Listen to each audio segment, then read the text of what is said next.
Hi friends, ಇವತ್ತು ನಾನು ರಾತ್ರಿಗೆ ಬೂತಾಯಿ ಮೀನಿನ ಪುಳಿಮುಂಚಿಯನ್ನು ಮಾಡಿದ್ದೆ. ನೋಡ್ಬೋದು, ಈ ಬೂತಾಯಿ ಮೀನಂತೂ ಪುಳಿಮುಂಚಿಗೆ ಸೂಪರ್, ಒಳ್ಳೆ ಫ್ರೆಶ್ ಆಗಿ ಚೆನ್ನಾಗಿತ್ತು. ಹಾಗಾಗಿ ಇದನ್ನು ಪುಳಿಮುಂಚಿ ಮಾಡಿದ್ದೆ. ಬೂತಾಯಿ ಮೀನಲ್ಲಿ ಪುಳಿಮುಂಚಿ ಮಾಡಿದರೆ ಊಟ ಮಾಡಲಿಕ್ಕೆ ತುಂಬ ಟೇಸ್ಟಿಯಾಗಿರ್ತದೆ. ಹಾಗೆ ಮಧ್ಯಾಹ್ನದ ಸ್ವಲ್ಪ ಬೆಂಡೆಕಾಯಿ ಪಲ್ಯ ಉಳಿದಿತ್ತು, ಅದನ್ನು ಕೂಡ ಸ್ವಲ್ಪ ಬಿಸಿ ಮಾಡಿದೆ.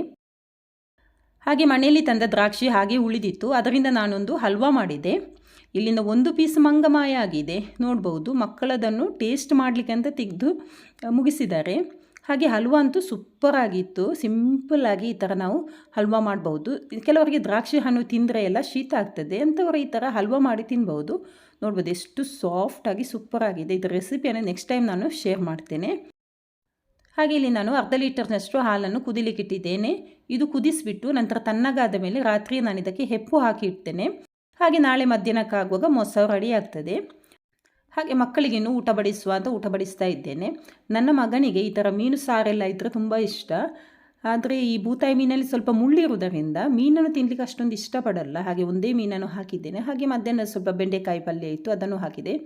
ನನ್ನ ಮಗಳು ಮೀನು ಸಾರು ತಿನ್ನುವುದಿಲ್ಲ, ಹಾಗಾಗಿ ಅವಳಿಗೆ ಸ್ವಲ್ಪ ಗಂಜಿ ಊಟ ಇಟ್ಟಿದ್ದೆ. ಅದಕ್ಕೆ ಸ್ವಲ್ಪ ಉಪ್ಪು ಮತ್ತು ಸ್ವಲ್ಪ ಈ ಥರ ತುಪ್ಪ ಹಾಕಿ ಬಿಸಿ ಬಿಸಿ ಗಂಜಿ ಊಟ ಕೊಟ್ಟರೆ ಅವಳಿಗೆ ತುಂಬ ಇಷ್ಟ. ಈಗಿನ ಮಕ್ಕಳೆಲ್ಲ ತರಕಾರಿ ಪಲ್ಯ ತಿನ್ನಲಿಕ್ಕೆ ಇಷ್ಟನೇ ಪಡಲ್ಲ. ಹಾಗೆ ಇಲ್ಲಿ ಹಾಲು ಕೂಡ ಕುದಿದಿತ್ತು. ಬೆಳಿಗ್ಗೆ ನಾನು ನನ್ನ ಮಗಳಿಗೆ ಸ್ನ್ಯಾಕ್ಸಿಗಂತ ದಾಳಿಂಬೆ ಹಾಕಿ ಕೊಟ್ಟಿದ್ದೆ. ಅದರಿಂದ ಅರ್ಧ ದಾಳಿಂಬೆ ಇನ್ನೂ ಅಲ್ಲೇ ಉಳಿದಿತ್ತು. ಅಷ್ಟು ಇಷ್ಟಪಟ್ಟು ದಾಳಿಂಬೆನ ಯಾರು ತಿನ್ನುವುದಿಲ್ಲ, ಜ್ಯೂಸ್ ಮಾಡಿದರೆ ಮಾತ್ರ ಕುಡಿತಾರೆ.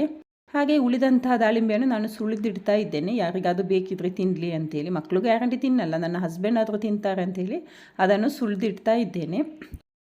ಈ ಹಣ್ಣುಗಳನ್ನು ಎಷ್ಟು ಹುಡುಕಿ ಚೆನ್ನಾಗಿರೋದನ್ನು ನೋಡಿ ತಂತು ಅದು ಒಳಗಡೆ ಸ್ವಲ್ಪ ಆದರೂ ಹಾಳಾಗಿರ್ತದೆ. ಈಗಿನ ಹಣ್ಣುಗಳೇ ಹಾಗೆ, ಹೊರಗಡೆಯಿಂದ ನೋಡಲಿಕ್ಕೆ ತುಂಬ ಸೂಪರಾಗಿರ್ತದೆ, ಒಳಗಡೆಯಿಂದ ಹಾಳಾಗಿರ್ತದೆ.